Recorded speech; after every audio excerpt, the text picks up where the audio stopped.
about that rude interruption that took place a while ago. Let me return to what I was saying.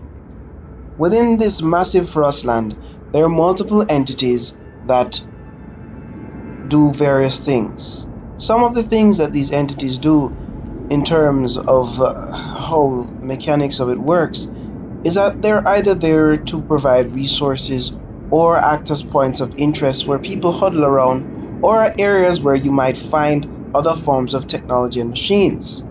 Within these various areas, there might also be resource caches and other forms of telltale stories of what happened before, as you play catch up with the events that took place within the Frostland.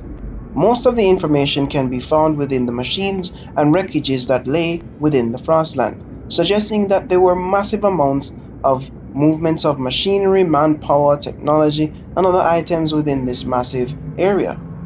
The machines were used for various purposes, including transporting people from the mainland of the rest of the world to the areas in which the Frostland takes place.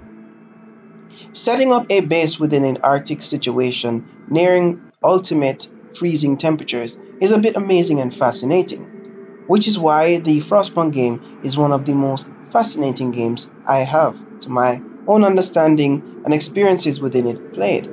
I have never seen a scenario in which you are led to control a city in such manner, and you are, to an extent, the ultimate leader of the civilization, with such smoothness and accuracy and understanding of the player, forcing them to make certain decisions that might, to an extent, be overpowering to that individual, or present a scenario where the individual might become bewildered or scared of making a certain decision.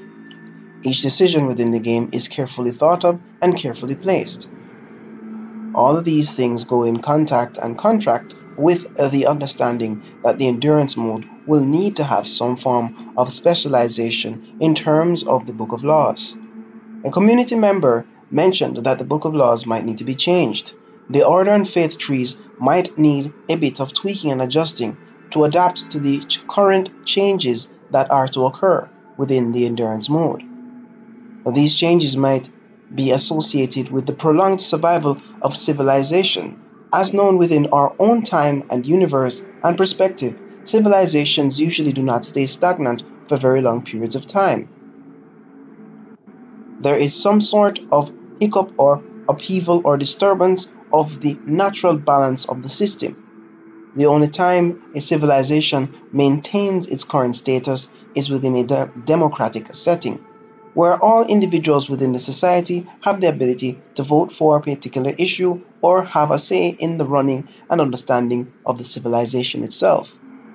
It is yet to be seen within the endurance mode that these perspectives would be taken into consideration, as the 11-bit Studios team has the ability to adjust and rearrange certain circumstances based on their preferences, understandings, and community ideas received combined with theirs. It is only a matter of time before we see the fruits of their labor as they work silently, quietly, like the engineers within the New London City during the time of its initial construction.